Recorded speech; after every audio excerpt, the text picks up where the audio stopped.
Alhamdulillah pemirsa di rumah kembali lagi bersama kami tentunya di Senja Berkah Pasti berkah. Nah kali ini ya tentu aja akan membahas, tadi kan udah berbincang-bincang ya Pak Ustadz, Kang Diki Betul. mengenai keistimewaan dalam berdoa. Kadang ya Pak Ustadz, aku tuh sering banget loh di rumah kalau misalkan lagi diem tiba-tiba keinget sama kucing aku yang udah mati. Kayak nangis, ya Allah kucing aku bagaimana kabarnya di alam sana. Terus kadang juga aku tiba-tiba keinget sama almarhumah nenek aku yang sudah meninggal lama. Terus aku tuh sering banget berdoa. Nah kira-kira Pak Ustadz, kalau misalkan kita mendoakan orang yang sudah tiada, apakah doanya benar-benar akan sampai apa bagaimana nih Pak Ustadz? Ya,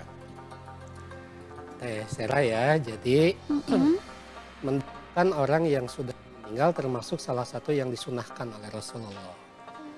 Makanya dalam Islam itu ada sunnah yang namanya ziarah kubur.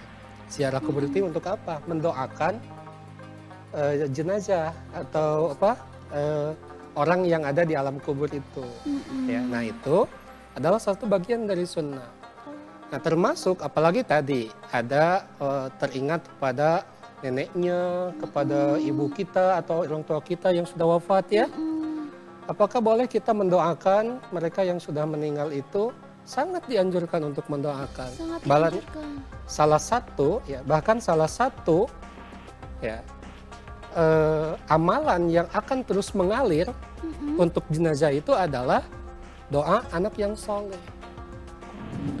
Jadi kita ketika ingat kita mendoakan ya, mendoakan kebaikan untuk orang tua kita di alam sana, semoga diangkat derajatnya. Betul. Kalau ada kesalahan semoga diringankan siksanya, diringankan alam kuburnya, dilapangkan, diterangkan gitu ya. Tidak apa-apa kita mendoakan seperti itu. Kita minta kepada Allah. Ya. Jadi sekali lagi doa itu to propose. Yang namanya propose itu kan ya mengajukan gitu ya. Betul. Nah, semakin banyak kita mengajukan, maka semakin banyak potensi dikabulkannya doa kita. Gitu. Jadi harus sering-sering berdoa ya. Harus sering-sering berdoa. Termasuk mendoakan yang sudah wafat itu. Memang sudah sunnah ya Sudah sunnah, dianjurkan. Ternyata seperti itu loh Kang Diki. Wah, ternyata baru tahu saya berdoa kepada orang meninggal itu Betul. bisa seperti itu ya Pak Ustadz. Ya, Harus mendoakan orang yang meninggal. ya. Jangan mendoakan orang cepat meninggal. Aduh, nanti Itu. malah balik takut ya. Balik itu. Nah ini juga doa itu harus yang baik-baik. Oh. Ya, jangan sekali-kali mendoakan yang tidak baik. Kenapa? Karena ketika seorang yang beriman itu berdoa, maka malaikat berkumpul di ribuan malaikat itu di atas kita, kemudian mengaminkan doa kita dan membalikan doa itu ke kita. Aduh. Bayangkan saya berdoa pada Allah, ya Allah semoga Kang Diki ini bisa menikah Amin. dengan perempuan yang soleh, Amin. yang cantik, Amin. anak orang kaya, Amin. anak satu-satunya. Amin. Wah, misalkan diaminkan tuh sama ribuan malaikat. Ya Allah amin. Oh. Dibalikin ke saya. Doa yang sama juga untuk kamu. Sekarang bayangkan kalau doanya yang tidak baik. Baik ya. Semoga ini celaka, semoga ini meninggal gitu Cepat ya. bangkrut. Cepat Aduh, bangkrut. bahaya ya. Diaminkan dan dikembalikan ke kita. Semoga kamu juga mengalami itu. Aduh takut ya. Makanya jangan mendoakan itu yang buruk-buruk. Doakan yang baik-baik karena itu akan menjadi investasi kita, baliknya ke kita lagi. Investasi. Gitu. Walaupun kita lagi emosi gitu Pak Ustadz. Walaupun Kadang- kita lagi emosi, betul. Jadi jangan sekalipun emosi kita mau ya astagfirullah juga sambil marah. Iya. Astagfirullah gitu ya, Iya. sambil melotot gitu. Tapi mulut minta ampun itu. Nah itu jangan. Maka harus tenang, tadarruan wa khufiyah. Maka ketika berdoa itu kan, kenapa tadi yang mesti pakai adab itu? Iya. Menghadap kiblat, memuji Allah. Supaya tidak keluar kata-kata yang buruk. Oh Gitu. ternyata. Ngomongin soal doa nih ya Pak Ustadz, kadang pernah ada yang bilang katanya orang terzolimi doanya cepat terkabul. Tuh. Itu kira-kira benar gak kalau misalkan orang terzolimi itu mendoakan hal yang buruk kayak tadi Pak Ustadz sebutkan? Apakah cepat terkabul dan balik ke diri sendiri apa bagaimana nih Pak Iya, Ustadz? Jadi ini istimewanya memang. Kenapa doa orang terzalimi itu sangat mudah dikabulkan oleh Allah? Karena Allah tidak menginginkan kezaliman. Ya. maka kemudian kezaliman itu mesti dihilangkan. Nah, karena itu kemudian ketika seorang yang terzalimi, ya tersakiti dengan kata-kata kita, kemudian dia mengeluarkan kata-kata yang keluar dari hati sekali itu. Kalau udah sangat sakit itu kan keluar dari hati itu doa itu, ya. Maka kemudian Allah mendengar rintihan dari hati itu dan saat itu juga Allah mengabulkan. Karena sudah tidak ada hijab lagi di sana. Karena dari hati yang langsung ke Allah gitu. Langsung. Tapi jangan yang buruk-buruk ya Pak Ustadz. Nah, usahakan jangan yang buruk-buruk. Kalau misalkan kebaikan buat diri sendiri, ya Allah aku bakalan sukses buat balas dia, itu kira-kira bisa? Bisa nggak Pak Ustadz kayak gitu Pak Ustadz? Iya. Saya zolimi kan ya. Pokoknya mintanya, ya Allah, aku ingin sukses supaya tidak ada lagi yang menghinaku. Nah, Tidak betul. ada lagi orang yang zalim kepadaku dan kepada orang lain gitu ya. Iya. Ya Allah, jadikan aku kaya, boleh tuh minta seperti itu. Supaya tidak ada yang menghinaku dan supaya aku bisa bermanfaat kepada orang lain dan supaya orang lain juga tidak ada yang menghinanya. Ini kan mulia sekali seperti itu. Betul. Saya kemarin melihat di IG itu, Betul, Pak ada di Ka'bah itu. Mm-mm. Ya Allah, money, fulus gitu ya. Iya. Itu. Saya tidak tahu betul atau tidak. Kemudian dilihat tayangan setelahnya ternyata kaya katanya pulang dari Bisa Ka'bah gitu itu. Gitu ya. Iya, Pak Ustadz. Nah, Gitu. bolehkah kita minta kaya? Boleh, Boleh. boleh, silakan. Tapi Ya, tergantung niat lagi ya Pak Ustadz. tetapi betul. Pokoknya sepanjang itu untuk kebaikan, minta kepada Allah. Ya. Gitu. Dan kita juga perlu mawas dirinya, pantas tidak kita mendapatkan itu. Jadi tetap aja Iya. berdoa ya. Ya.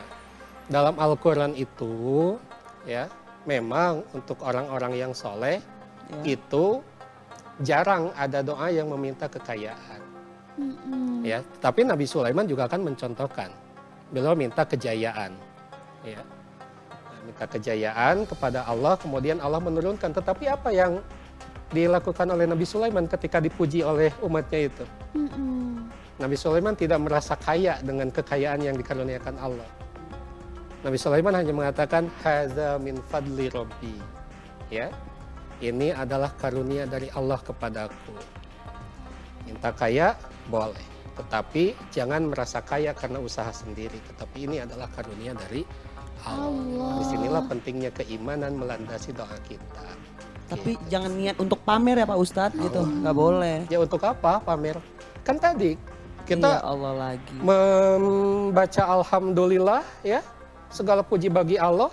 Kemudian kita pamer, emang kita punya apa?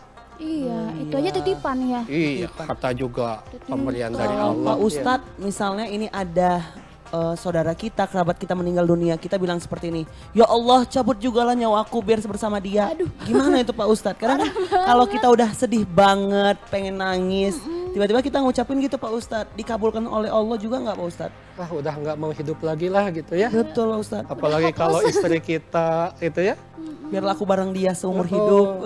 sehidup sesurga katanya gitu. Sesurga. Tetapi itu termasuk doa yang tidak dianjurkan. Tidak Iya. dianjurkan. Kenapa tuh tidak dianjurkan? Ya karena itu meminta kematian sesuatu yang pasti akan datang, yang itu hanya Allah yang berkehendak. Tidak akan dipercepat dan juga tidak akan diperlambat. Gitu. Jadi kita meminta kepada sesuatu yang sudah pasti. Untuk apa? Gitu.